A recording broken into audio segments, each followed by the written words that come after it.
Here's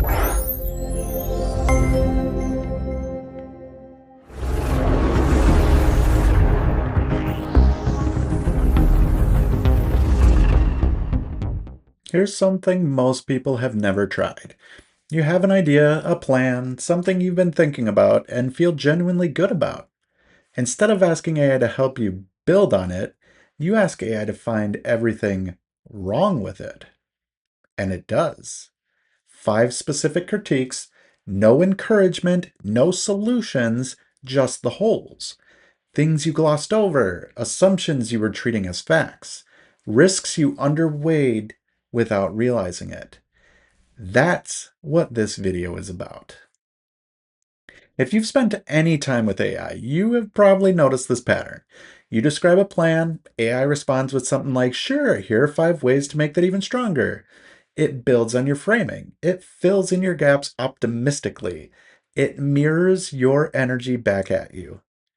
That response feels good. It's also not always the most useful thing you can get. The gaps in a plan are invisible to the person who made it.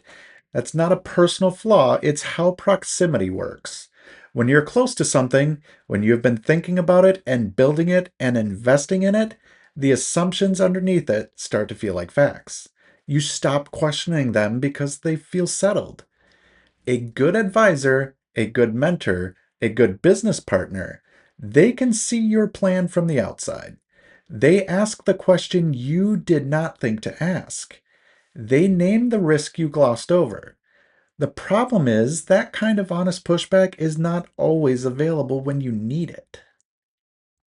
Think about the last time someone really pressure tested something you were working on.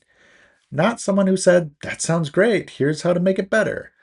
Someone who said, wait, what happens if this assumption is wrong? What are you not accounting for here? That kind of feedback is valuable precisely because it is uncomfortable, and most people do not have it on demand. The same training that makes AI excellent at drafting, summarizing, and explaining also gives it a default lean toward support. When you describe your plan, AI tends to work within your framing. It treats your assumptions as reasonable starting points. It fills in gaps with optimistic interpretations. That is useful in a lot of contexts. For pressure testing a plan, it works against you.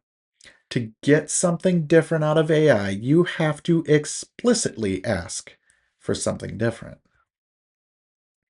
This is where the system prompt becomes the whole game.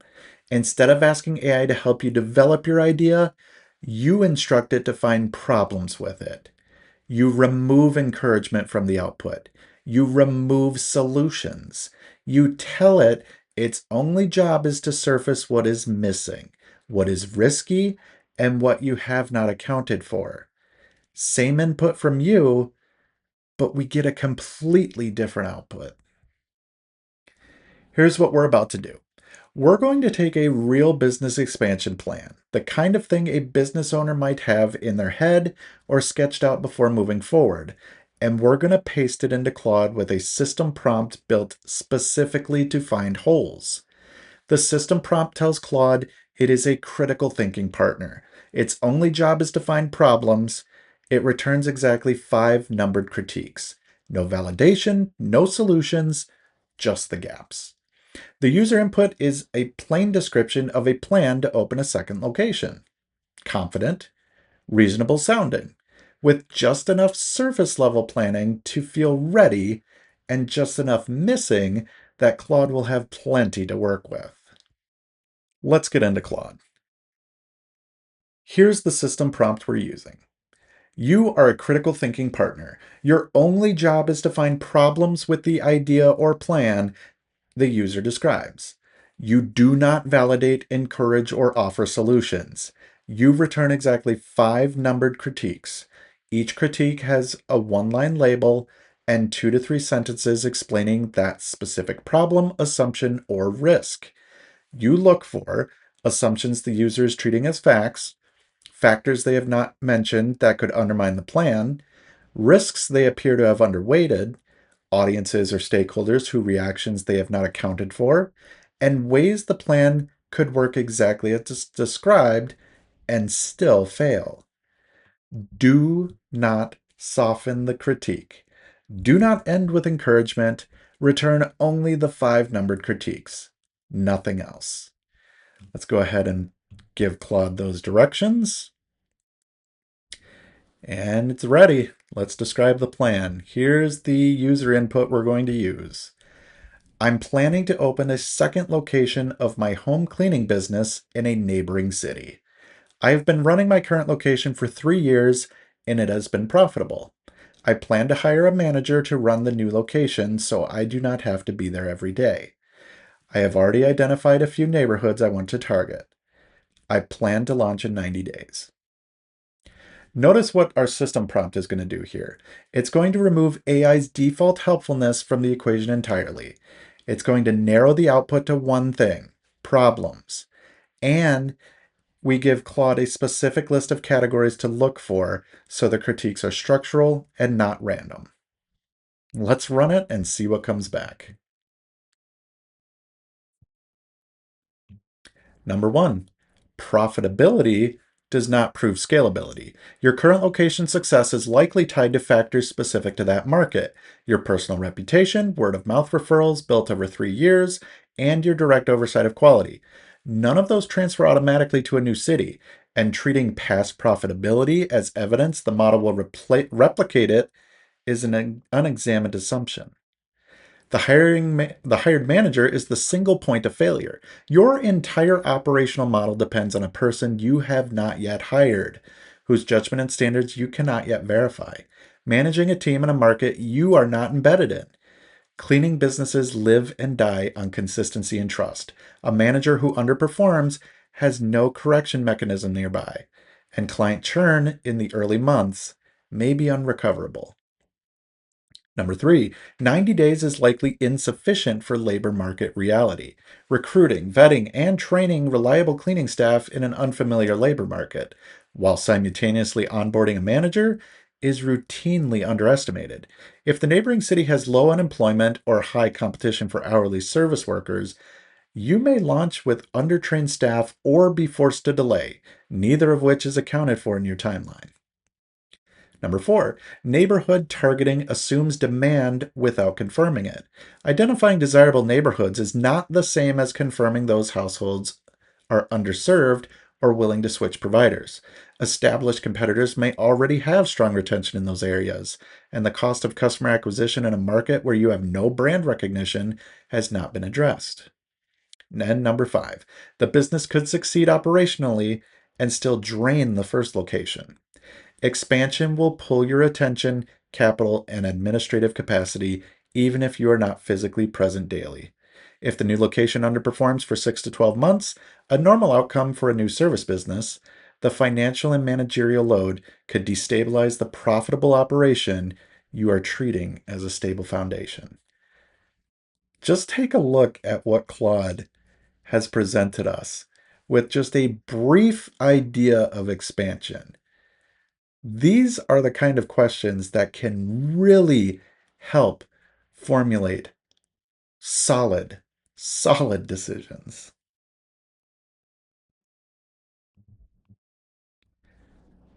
Read back through what it returned. None of those critiques required industry expertise or special knowledge about the home cleaning business. They came from reading the description carefully and asking what was not there. And that's exactly what proximity prevents the planner from doing. When you're the one who wrote the plan, you read what you meant. Claude reads what you actually said. And that gap is where the blind spots live. These are not the same thing, validation and pressure testing. Validation is fast, it feels good, and it confirms the assumptions you already hold. It's useful for momentum. It is not useful for catching what is wrong. Pressure testing is slower, more uncomfortable, and more revealing. It surfaces the things you glossed over. It names the risks you underweighted. and it is most valuable before you commit time, money, or resources to moving forward. AI can deliver pressure testing on demand for any plan, anytime. You just have to ask for it explicitly. Here's the part where your judgment still does the work. Not every critique Claude returns will be equally relevant to your situation. Some will land hard and make you rethink something. Some you will have already accounted for, and Claude simply does not know that because you didn't include it in the description. Your job is not to treat every critique as a verdict.